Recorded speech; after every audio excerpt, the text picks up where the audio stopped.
Hello guys, आपका स्वागत है हमारे यूट्यूब चैनल SR इंस्पिरेशन पर। आपका दोस्त शैलेंद्र सिंह राजावत आपके लिए लाया है एक नया show, dare to know.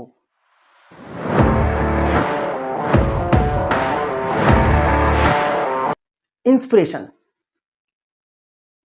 Inspiration का हिंदी में मतलब है नई सोच उत्पन्न करने वाला मनोभाव।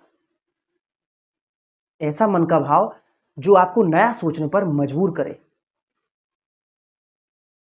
इंस्पिरेशन का मतलब है प्रगतिशील सोच। जैसा कि आपको पता है, हमारे चैनल का नाम भी SR इंस्पिरेशन है, यानी कि हम हर वक्त कोशिश करते हैं कि कुछ नया सोचने पर अपने व्यूअर्स को मजबूर करें। तो दोस्तों, इसी नई सोच के साथ SR इंस्पिरेशन आपके लिए लाया है एक नया शो, डेयर टू नो, जिसका हिंदी में मतलब है जानने का साहस। दोस्तों, इस शो के साथ हम कुछ नया सोचेंगे।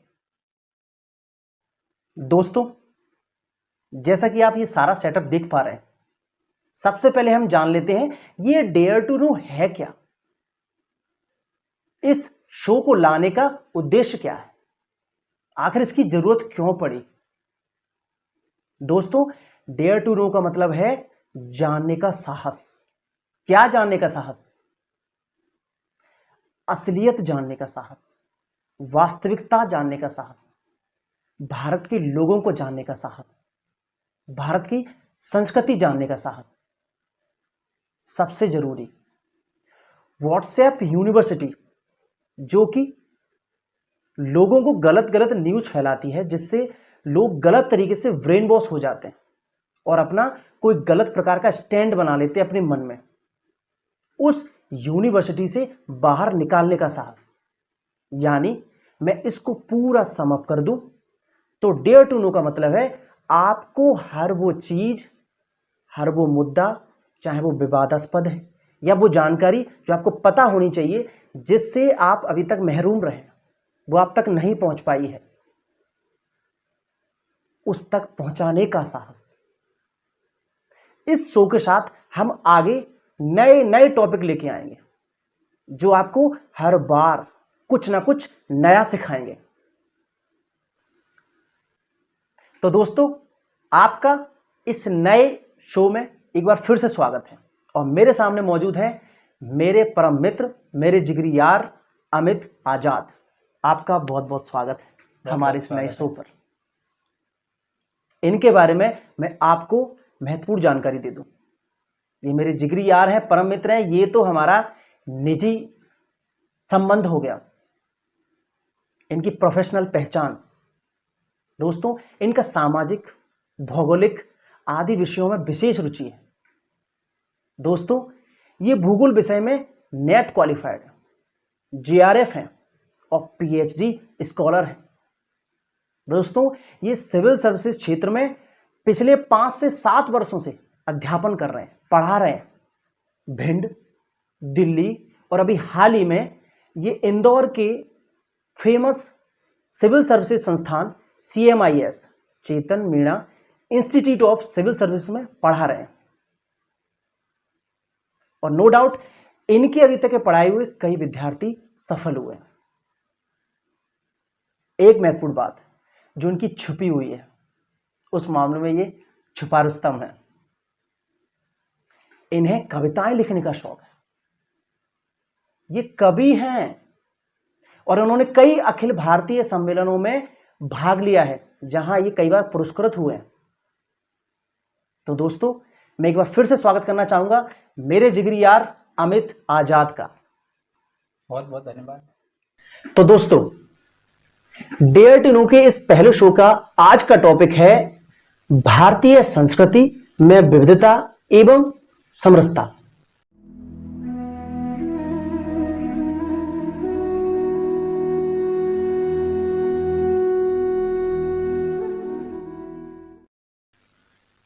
तो आज हम सर से भारतीय संस्कृति और इसकी विविधता, समरसता के बारे में जानेंगे कि आखिर भारत की संस्कृति क्या है, इसका विकास क्रम कैसे हुआ और इस संस्कृति की अवधारणा को लेकर या विभिन्न मुद्दों को लेकर आए दिन भारत में अलग अलग जगह पर बहस या हिंसा क्यों होती है, या इनसे कैसे बचा जा सकता है।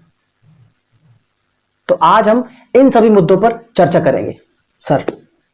तो सर, हमारे अब दर्शकों को सबसे पहला बिंदु आप ये बताएं कि भारतीय संस्कृति क्या है और इसका विकास क्रम कैसे हुआ, इसकी विविधता क्यों है।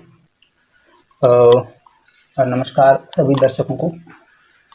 और जैसा पहला सवाल है आपका कि भारतीय संस्कृति क्या है और इसका विकास क्रम क्या है, तो इसका उत्तर हम शुरू करेंगे कि हमारे साथ में ही अभी लेटेस्ट एक मित्र थे जो अभी इसी पे ही वो अपना रिसर्च कर रहे थे, और उनका ये प्रश्न था कि दुनिया भर की कई सारी सभ्यताएं थीं, जैसे माया सभ्यता थी, इजिप्ट की सभ्यता थी, मेसोपोटामिया की सभ्यता थी, चाइना में हुआंगो क्रीट की सभ्यता थी। तो बहुत सारी सभ्यताएं दुनिया में रहीं और इन सभी सभ्यताओं ने लगातार विकास किया। इनमें कई सारे ऐसे क्लासिकल स्टेप देखे गए जो आज भी दुनिया में स्वीकृत हैं। बावजूद इसके ये सभ्यताएं लगभग विलुप्त होती गईं और हमारी जो ओरिजिनल सिविलाइजेशन है, जैसे हम सिंधु घाटी सभ्यता के नाम से जानते हैं, और ये सभ्यता आप देखोगे कि बदस्तूर इसका भाव और इस सभ्यता में जो संस्कृति रही, इस संस्कृति के कुछ खास पहलू आज भी हमारी संस्कृति के साथ मौजूद हैं। तो इस पर उनका रिसर्च था और मुझे लगता है कि उस रिसर्च के उत्तर के साथ और आपके इस प्रश्न को अगर हम जोड़ दें तो ये मुकम्मल उत्तर होगा।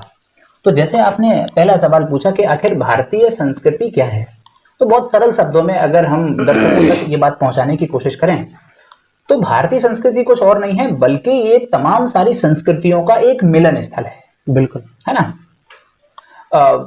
अगर आप भारतीय संस्कृति को किसी एक, आमतौर पे क्या होता है जब भी संस्कृति शब्द आता है तो लोगों को लगता है कि यार उनका जो खान पान है, उनका जो रहन सहन है, उनकी जो वेशभूषा है, उनका जो आवाज है, उनके छोटे से एरिया में जो संस्कृति पनप रही है वो उसे ही अपनी वास्तविक संस्कृति मान लेते हैं, उसे ही सच मान लेते हैं और बस सारी समस्याएं यहीं से जनरेट होती हैं। बिल्कुल। चलिए थोड़ा सा इस संस्कृति के विकास क्रम को हम अध्ययन करते हैं, उससे आपको भारतीय संस्कृति का एक मोटा मोटा आईना समझ में आएगा कि भारतीय संस्कृति क्या है। आप देखिए कि सिंधु घाटी सभ्यता में कई सारे ऐसे प्रतीक थे जो आज भी हमारे संस्कृति में हैं। बिल्कुल। जैसे कि अगर आप सिंधु घाटी सभ्यता में पीपल के वृक्ष की पूजा देखेंगे, आप सिंधु घाटी सभ्यता में एक मंदिर तो नहीं है, उस वक्त मंदिर की अवधारणा तो नहीं थी, बट किसी भी चीज को अपना आराध्य मान करके पूजने की अवधारणा थी। तो जैसे आप पशुपतिनाथ की बात करते हैं जो सिंधु घाटी सभ्यता में, वो आज भी हम शिवलिंग के रूप में योगी की मूर्ति है। तो ऐसे कई प्रतीक चिन्ह जो सिंधु घाटी सभ्यता में थे। वृक्ष की पूजा है, पशुओं की पूजा है, ये सब आज भी भारत में होता है। ठीक है, तो उसके बाद अगर आप आगे आइए तो फिर आप देखेंगे कि भारत की संस्कृति में एक विशेष प्रभाव दिखता है और वो यूनानियों का दिखता है। आप देखोगे लगभग 323 ईसा पूर्व के आसपास भारत में सिकंदर आक्रमण करते हैं। बिल्कुल, यूनान से आता है। अब आप देखिए सिकंदर जब भारत में आ रहा है तो सिकंदर नहीं आ रहा है, सिकंदर यूनान की संस्कृति लेकर के भारत में आ रहा है। बिल्कुल, है ना। उसके साथ क्या आ रहा है, उसके साथ ज्योतिष का ज्ञान आ रहा है, उसके साथ गांधार कला आ रही है, उसके साथ भारत में पहली बार मुद्रा लेखन कला आ रही है। ऐसी कई सारी चीजें जो राजनीति में, समाज में, अर्थ में, हर क्षेत्र में विकास होती है। लेकिन अगर हम सांस्कृतिक दृष्टिकोण से देखें तो एक बहुत ही खास पहलू जो यूनान से भारत आया और वो था गांधार शैली। अगर हम इस गांधार शैली को देखें तो यकीनन तौर पे हम आगे जब कुषाणों के समय देखेंगे तो ये जो गांधार शैली है ये एक मूर्ति कला के तौर पे विकसित होती है। यानी भारत में मूर्ति कला का मानवीयकरण, हालांकि हम देखें कि भारत की एक ओरिजिनल शैली है जिसे मथुरा कहते हैं, और उस शैली में अगर आप देखोगे तो हमने सिर्फ और सिर्फ ईश्वर के कुछ प्रतीक चिन्ह पत्थर पर उकेरे हैं। लेकिन गांधार की खास विशेषता ये थी कि हमने ईश्वरीय मानचित्रों का, ईश्वरीय प्रतिबिंबों का मानवीकरण किया। कहने का मतलब ये था पहली बार हमने ह्यूमन, मतलब पहले जैसे हम और आप देखते हैं ऐसे किसी मानव की तस्वीर हमने पत्थरों पर उकेरना चालू किया, जो बाद में मानवीकरण के अपने सोपान और क्लासिकल स्टेज तक पहुंचते हैं। चलिए, तो ये तो बात हुई मूर्ति और मंदिर निर्माण की। अब आप इसके आगे चलिए। इसके बाद भारत में हिंदू यूनानियों के बाद शक आते हैं। आप देखिए शक भारत में, अब वो अपने आप को क्षत्रप कहते थे। आप देखो बहुत सारे लोगों को तो ये एहसास भी नहीं है कि वो जब क्षत्रिय शब्द इस्तेमाल करते हैं तो उसमें क्या हिंदुत्वपन है। उस क्षत्रिय जब हम शब्द बोल रहे हैं तो आप ये मान के चलिए कि आप शकों का प्रतिनिधित्व कर रहे हैं।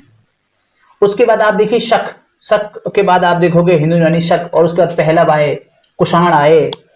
और कुषाण की सबसे खास बात आप देखिए, भारत में कुषाण वो थे जो बौद्ध धर्म में यकीन करते थे, स्पेशल बौद्ध धर्म की महायान शाखा से संबंधित थे। आप देखिए उन्होंने भारत में पहली बार मूर्ति निर्माण के साथ साथ मंदिर निर्माण की शैली को विकसित किया, जो गुप्त काल में जाकर के अपने गोल्डन पीरियड तक पहुंचती है। इसका मतलब है कि भारत में मंदिर भी भारतीयों के नहीं है, भारत में मंदिर भी हमारे मतलब विदेशी आक्रांता जिन्हें हमने तथाकथित विदेशी आक्रांता का, वो मंदिर निर्माण की शैली भारत में कुषाणों के समय विकसित हुई। कुषाणों के बारे में यह माना जाता है कि ये कुषाण जो है ये चाइना से आए थे भारत में, है ना। और इनका जो बहुत ही प्रसिद्ध शासक था सब जानते हैं, कनिष्क कन्फ्यूशियस। ओके, तो एक तो ये बात है। अब देखिए भारत की संस्कृति कैसे विकसित हो रही है, भारत की संस्कृति में कितने सारी चीजें आ रही हैं, और इनमें एक और खास बात है।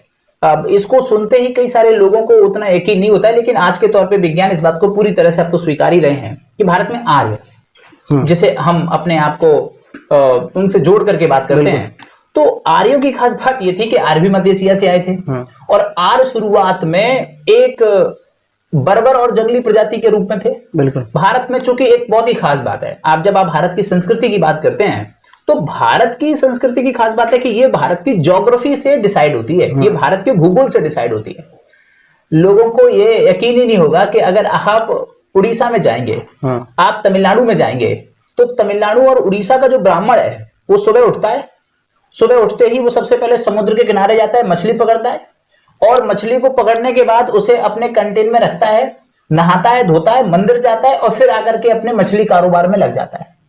भारत में मतलब ब्राह्मण धर्म को जोड़ा गया है कि वो एकदम शाकाहार होता है, वो ऐसी चीजों से दूर रहता है। लेकिन आप दक्षिण भारत के ब्राह्मण को देखोगे तो आपको समझ में आएगा। और मुझे लगता है कि शायद जिन पुराणों की बात हम करते हैं, अभी अपन आगे बात करेंगे, बहुत सारी चीजें होंगी इसमें, तो वो जितना हम उत्तर भारत में शायद चीजों के बारे में नहीं जानते हैं, आप देखोगे उतना उससे ज्यादा, चाहे हम पुराणों की बात करें, चाहे हम उपनिषदों की बात करें, ये सब दक्षिण भारत में उससे भी ज्यादा व्यापक है। संस्कृत का प्रभाव तो दक्षिण भारत में और भी व्यापक तौर पर दिखाई देता है। आगे हम धीमे धीमे बात करेंगे, बहुत सारी बातें। अब आप देखिए भारत की संस्कृति और आगे बढ़ रही है। हमने सबसे पहले बात करी हिंदी यूनानियों की, सिकंदर के आक्रमण की बात करी। एक ईस्वी के टाइम ईसाई भी आए, एक ईस्वी के समय ईसाई आए भारत में। आप देखिए ईसाइयों की खास बात है, भारत में जो ईसाई आ रहे हैं ना, ईसाइयों से भारत ने बहुत ही खास चीज सीखी है।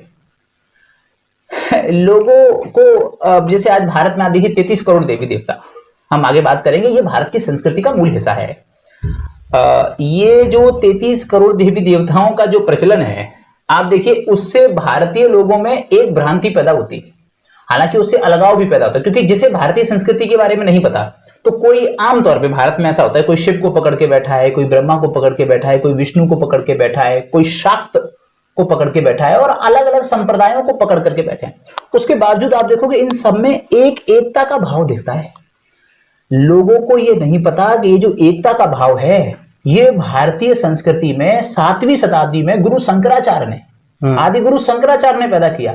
लेकिन शंकराचार्य में ये एकता का ये जो सूत्रपात है, ये आया कहां से? अगर आप देखोगे, एक तो शंकराचार्य को प्रचंड बुद्ध कहते हैं, दूसरा आप देखोगे शंकराचार्य 7वीं शताब्दी में आ रहे हैं और 6वीं शताब्दी में इस्लाम धर्म का उदय हो रहा है। पैगंबर हजरत मोहम्मद साहब सल्लल्लाहु अलैहि वसल्लम अब 6वीं शताब्दी के समय वो प्रवेश कर रहे हैं। आप देखिए उसी समय ये इस्लामिक जो संस्कृति है, ये व्यापार के रूप में सबसे पहले भारत में केरला में दस्तक देती है, और धीमे धीमे इस्लाम भारत में आता है। उस पर अपन आगे कई सारे प्रश्न होंगे, तो उस पर अपन बातचीत करेंगे।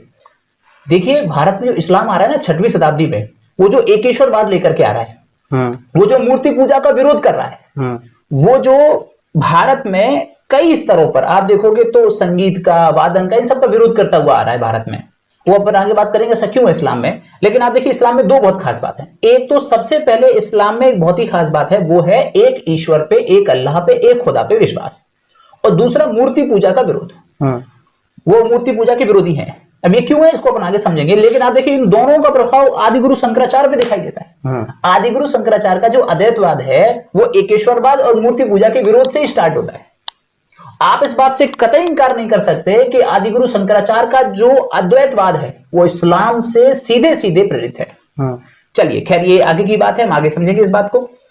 तो कुल मिलाकर के आप देखिए फिर भारत आगे बढ़ता है, भारत में इस्लाम आता है और इस्लाम के साथ भारत में एक नई खुशबू आती है। भारत में आमतौर पे जब भी हम इस खुशबू को महसूस करते हैं तो मुझे नहीं लगता कि लोग इतनी खूबसूरत भारतीय संस्कृति को समझने में उतने अभी समर्थ हो पाए हैं। या मुझे ऐसा लगता है कि आमतौर पे हमने थोड़ी सी हमें कुछ पढ़ाया कम गया है, हमें कुछ बताया कम गया है और उसके साथ साथ हमारे समझने में भी कई सारी ऐसी बातें रही जिनमें जहर घुले गए और उन्हीं जहरों का परिणाम है कि वो जो धीमे धीमे जहर जो हमारे अंदर डाले गए आज वो बड़े रूप में मौजूद हो चुके हैं। आज हमें दिखना बंद हो चुका है, हमारे चश्मों पर एक ऐसा पर्दा डल चुका है जिसे उठाने में मुझे लगता है वर्षों लगेंगे। तो खैर हम इस प्रोग्राम से कोशिश करेंगे कि हम उसे आगे बढ़ा पाए। तो आपका जो पहला सवाल था कि आखिर भारतीय संस्कृति क्या है, तो मैं बताना चाह रहा था कि भारतीय संस्कृति कोई एक पहलू से शुरू नहीं है, ये क्रमबद्ध विकास का एक परिणाम है। और जैसे आप कभी जो है घूमने जाते हैं तो आप जब काशी जाते हैं, आप मथुरा जाते हैं तो आप देखते हैं कि वहां पे एक चीज नहीं है, वहां पे इतना डाइवर्सिफिकेशन है हमारे पहनने पर, खाने पीने पर, सोचने पर, इन सब में अगर आप देखोगे तो एक डाइवर्सिफिकेशन है। चलिए थोड़ी सी बात अपन इसको आगे बढ़ाएंगे। तो अगर आप देखिए जैसे भारत में आप देखिए हम कपड़े पहने हुए हैं, एक सादा कपड़ा होता है जिसे अपन धोती कहते हैं, है ना। अगर आप उस धोती को देखेंगे तो आप ये समझेंगे कि ये जो धोती सफेद कलर की है भारत में प्रचलित थी। आमतौर पे भारत में सफेद धोती पहनी जाती थी, कोई बड़ी बात नहीं थी। उसका कारण यह था कि भारत में सीधा कपड़ा बनता था, कॉटन सिंधु घाटी सभ्यता से चल रहा था, तो हम उसी कपड़े को डिजाइन करके हम पहन रहे थे सीधे सीधे। आप देखिए 6वीं और 7वीं शताब्दी में अरब में पहली बार सिलाई, कढ़ाई और बुनाई का आविष्कार हुआ। और जब अरबी व्यापारी भारत आए, आप देखिए जब भारत में ये मानसून व्यापार से, मानसून हवाओं के माध्यम से भारत में आते थे और जब ये भारत में आए तो ये सिलाई कढ़ाई बुनाई लेकर के आए। आज की महिलाओं को ये मालूम ही नहीं है कि वो जितना सज करके, जितना जड़ी हुई साड़ियां पहन रहे हैं, दरअसल ये इस्लामिक कल्चर है। उस कल्चर पे झगड़े भी हो जाते हैं, उस कल्चर पे झगड़े हो जाते हैं। अब आप सोचिए अगर किसी से आप ये कह दें कि आप ये जो सजा धजा कपड़े पहने हुए हैं इसमें इस्लाम की महक है, तो बताइए लोग इसे कैसे स्वीकार करेंगे। बिल्कुल। तो यहाँ बात है थोड़ा सा समझने की और थोड़ा सा बात यहाँ पे किसी भी चीज के बात है इतिहास की और तर्क की बात है। चलिए इस बात को अपन प्रूव करते हैं। उन्होंने अपनी किताब में लिखा है, एक और किताब मैं आपको बता रहा हूँ, अर्ली इंडियन किताब लिखी गई है और ये जॉन जोसेफ ने लिखी है। आप अर्ली इंडियन को पढ़िए, उसमें भी आपको ये तथ्य दिखाई देगा कि भारत में, जैसे मैंने अभी कहा, इस्लाम आया 6वीं शताब्दी में और 7वीं शताब्दी में आदिगुरु शंकराचार्य आ रहे हैं। वो एकेश्वरवाद को लेकर के आ रहे हैं, वो उपनिषदों के ज्ञान को भारत में जोड़ रहे हैं। बिल्कुल। लेकिन आप देखिए कि आखिर ये 7वीं शताब्दी में क्यों हो रहा है, ये 8वीं में क्यों नहीं हुआ, ये 5वीं में क्यों नहीं हुआ, ये 9वीं में क्यों नहीं हुआ।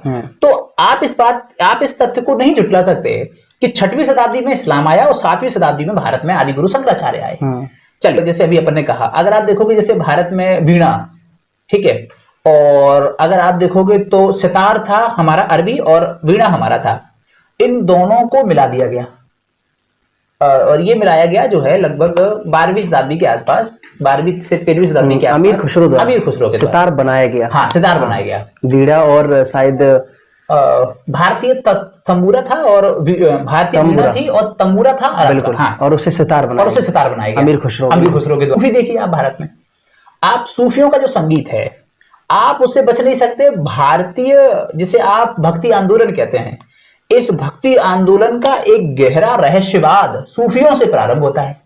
अच्छा, सूफी एकेश्वरवादी हैं और मूर्ति पूजा के विरोधी हैं। आप देखिए जाति प्रथा के विरोधी हैं और सबसे खास बात है भारत में जाति प्रथा का पहली बार विरोध सूफियों के द्वारा किया गया। अब बदस्तूर आप सूफी नाम लेकर के आप इस्लाम ले सकते, क्योंकि इस्लाम में जाति प्रथाएं नहीं थी। हालांकि अगर आप देखोगे तो बुद्ध ने भी इस बात का स्वरूप कहा था और बुद्ध का भी इस तौर पे प्रभाव है। तो आप देखिए, लेकिन ये इस टाइम पीरियड में थोड़ा सा आप देखेंगे हाईएस्ट पीक पे दिखाई देता है भक्ति आंदोलन के समय। तो ये जो भक्ति आंदोलन आप देख रहे हैं, इस भक्ति आंदोलन में एक गहरा प्रभाव सूफियों का है। तब जाकर के हम देखेंगे भारत में जाति प्रथा का, और कबीर तो इसकी सोपान चढ़ जाते हैं। कबीर में तो आप सूफी भी देखते हैं और कबीर में आप भक्ति सनातन परंपरा भी देखते हैं। और जब कबीर ये कहते हैं, बिल्कुल ठीक है, पाहन पूजे हरि मिले तो मैं पूजू पहाड़, तासे तो चाकी बली पीस खाए संसार। यानी आप देखिए इसमें कबीर क्या बता रहा है, इसमें कबीर का जो रहस्यवाद है वो कुछ और नहीं है। जब हम कबीर के रहस्यवाद को पढ़ते हैं तो कबीर के रहस्यवाद में एक गहरा छाप सूफियों का है और दूसरा गहरा छाप हमारी हिंदू सनातन परंपरा का है। हाँ, वो इन दोनों का मिलन है। तो कबीर कबीर नहीं है, कबीर भारतीय संस्कृति का प्रतीक है। हाँ। तो मुझे लगता है कि हमने कबीर को भुलाया है आज के समय पे।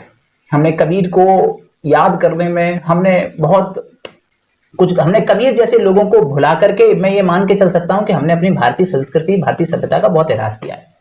और अगर भारतीय विरासत को अगर आप देखोगे तो भारतीय विरासत की वास्तविक शुरुआत होती है अमीर खुसरो से, जो उर्दू का आविष्कार करते हैं, जिसमें हिंदी है और जिसमें फारसी की महक है। मुझे लगता है भारतीय संस्कृति इनके बाद फिर आपको दिखाई देती है कबीर में, कबीर के बाद दारा शिकोह में, और दारा शिकोह के बाद आपको दिखाई देती है दुष्यंत कुमार में। खैर ये लंबी कहानी है, इसको अपन आगे जोड़ेंगे। तो फिलहाल के तौर पे हम अपने इस प्रश्न का अंत करते हैं, नहीं तो बहुत लंबा हो जाएगा फिर। तो अब आप देखिए भारत में यूरोप आ रहा है, 18वीं शताब्दी का समय, भारत में यूरोप आ रहा है। अब आप देखिए यूरोप क्या कर रहा है भारत में। यूरोप एक बहुत खास चीज पैदा कर रहा है भारत में। जब यूरोप भारत आता है, it means east India company Bharat में आती है, तो ईसाई मिशनरियों को लेकर के आते हैं वो भारत में। तो ईसाई मिशनरी जब भारत में आते हैं तो वो अपना एक पूरा कल्चर भारत में लेकर के आते हैं। सबसे खास बात है ये जो आज हम कपड़े पहने हुए हैं, आप देखिए ये पूरे कपड़े, चाहे कोट है, पैंट है, शर्ट है, जीन्स के पैंट है, जीन्स के पैंट की तो कहानी की अपन आगे बात करेंगे, है ना। आप देखिए ये पूरा जो कल्चर है, जो पूरे बाहें ढक करके हम रहते हैं, पूरा गला एकदम बंद कर लेते हैं, ये पूरा यूरोपीय कल्चर है। भारत में तो था ही नहीं, भारत में तो उष्णकटिबंधीय क्षेत्र, अभी अपन आगे बात करेंगे, और वो एकदम शीत प्रधान क्षेत्र। तो उनके कपड़े होते हैं एकदम कसे हुए, एकदम टाइट, और भारत के कपड़े होते हैं खुले हुए। अब यहीं से आप समझिए आज भी भारत में जो महिलाएं एकदम टाइट कपड़े पहनती हैं, ये कुछ और नहीं, यूरोपीय कल्चर है। भारत में अपन और हम भी ये पहने हुए हैं, ये भी एक यूरोपीय प्रभाव है। लेकिन हमने क्या किया, हमारे फुल कपड़े थे और हमने इसको मोड़ लिया। आपने भी मोड़ लिया, हमने भी मोड़ लिया। ये क्या है, ये है इंडिजीनियस, ये है स्वदेशीकरण। बिल्कुल। तो वहां पर वो फुल रहते थे, वो सर्दियों की वजह से। बिल्कुल सही बात है। और भारत में आज देखिए कितने व्यापक तौर पे इसका प्रभाव। बिल्कुल बिल्कुल। तो अब जब आप भारत को देखते हैं, यही नहीं है, आप एक और खास बात देखिए, भारत के संगीत में भी बदलाव देखा गया। अगर आप भारत के संगीत को देखेंगे तो भारत में, आप इसको ध्यान से समझने की बात है, दर्शकों के लिए भी एक खास बात है कि अगर आप देखिए, ये थोड़ा सा आप भी समझाएंगे कि भारत एक उष्णकटिबंधीय देश है, तो यहाँ पे 9 महीने गर्मी पड़ती है। गर्मी पड़ती है तो सूर्य का प्रकाश ज्यादा पड़ता है, इससे एरिया गर्म हो जाता है, तो सारी हवा गर्म होकर के ऊपर चली जाती है, हल्की होकर के, इससे एरिया नीचे खाली हो जाता है। बिल्कुल। जब एरिया खाली हो जाता है तो आप धीमे भी बोलते हैं तो बिना घर्षण के आपकी आवाज आसानी से आगे तक जाती है। बिल्कुल। अब अगर आप देखोगे तो भारत में आपको धीमा बोलना पड़ता है।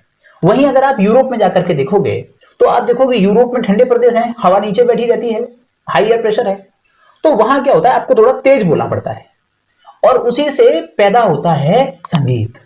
यूरोप में ओपेरा जिसे आप कहते हैं, ओपेरा में आप देखिए तीव्र आवाज में गाया जाता है, और भारत में बहुत ही धीमे धीमे गजल का आप जो स्वरूप देखते हैं भारत में, ये जो भारत का सुगम संगीत है, उसमें आप देखिए बहुत ही धीमी, बहुत ही मधुर आवाज से मधुर संगीत हमें दिखाई देता है। इसलिए भारतीय संगीत को हम मूल रूप से मधुर संगीत के तौर पे ही जानते हैं। लेकिन यूरोप का संगीत आया है, और आज आप देखिए, आज आप भारतीय सिनेमा देखेंगे तो आज आपको भारतीय सिनेमा में जो ऊंची आलाप दिखाई देती है, जो ऊंचे तान, जो ऊंचे सुर दिखाई देते हैं, ये यूरोप के प्रभाव से है।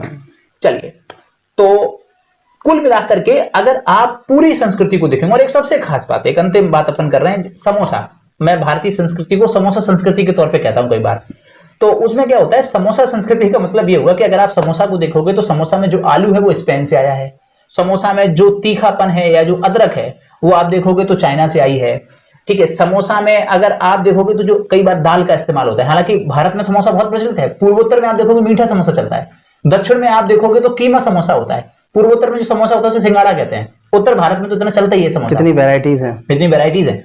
और ये पूरा समोसा की अगर आप खास बात देखोगे तो ये समोसा जो तला जाता है ना, शायद लोगों को पता ही नहीं होगा कि तलने का पहली बार प्रयोग इजिप्ट सिविलाइजेशन में किया गया, यानी तलने का आविष्कार पहली बार इजिप्ट में। और यहीं पे समोसा आया। दरअसल यहाँ पे अगर आप देखोगे, तुर्की में देखोगे या सऊदी अरेबिया में आप देखोगे, ईरान में देखोगे, तो यहाँ समबूसा बोलते थे, समबूसा। और चूंकि वहां पे थोड़ा सा प्रभाव मटन का था तो वो मटन भरते थे उसमें। भारत में वो आलू के तौर पे भरने लगा और आप देखिए कितना प्रसिद्ध हुआ, और आज घर घर में समोसा है। आप देखिए, अगर किसी से आप कह दो कि समोसा मध्य एशिया से आया हुआ है और स्पेशली मध्य, मतलब इस समोसे पर मुगलिया संस्कृति की छाप है, तो लोग उसे स्वीकार नहीं कर पाएंगे। बिल्कुल सही बात। तो बस मेरे पूरे उत्तर का यही सारांश है कि आखिर भारतीय संस्कृति क्या है। तो जब भारतीय संस्कृति आप कहें तो आप गर्व से कहें इस बात को कि भारत की संस्कृति में सभी संस्कृतियों का एक गहरा सार है। बिल्कुल। और वो जो गहरा सार जो व्यक्ति समझ गया, भारत की संस्कृति को एक समुद्र मान सकते हैं। समुद्र मान सकते हैं। इसमें अलग अलग नदियों की सरिताएं आके मिल गई हैं। बिल्कुल सही बात है। और इस समुद्र में जो अलग अलग सरिताएं हैं वो ये नहीं कह सकती कि हम ही हैं जो कुछ है। बिल्कुल सही बात। इन सबका मिला जुला रूप है। बिल्कुल सही बात है। तो मैं अभी इसे इसी रूप में समझाना चाहूंगा। तो ये है भारतीय संस्कृति और व्यवहार। तो दोस्तों, सर की सारी बात, हो सकता है कुछ कुछ बीच में ऐसे टॉपिक आए हों जो आपको टफ लगे हों, उन सारी बात का मैं सम अप कर दूं, इसको एक पूरे एक लहजे में समझने की कोशिश करें, तो बात यह है कि भारतीय संस्कृति जो है एक समुद्र की तरह है, जहां पर कई प्रकार के लोग आए, आक्रांता आए। जैसे कि सर ने कहा था, हमारे यहाँ से यूनान यानी यूरोप से भी लोग आए थे, यूनान से लोग आए थे, हमारे यहाँ ईसाई आए थे, हमारे यहाँ शक, कुषाण, मध्य एशिया से, चाइना से, और इस्लाम, हमारे यहाँ इस्लाम, और उसके बाद अंग्रेज आए। आपको पता है, ये मैं सरल भाषा में समझाने की कोशिश कर रहा हूं। इतने सारे लोग हमारे यहाँ जब आए और सैकड़ों सालों तक शासन किया, इन्होंने यहां पर रहकर भारतीय संस्कृति नहीं अपनी भी छाप छोड़ी। आपको क्या लगता है, क्या हम आज वही बचे होंगे? नहीं, आज भारतीय संस्कृति इन सभी संस्कृतियों का मिला जुला रूप है।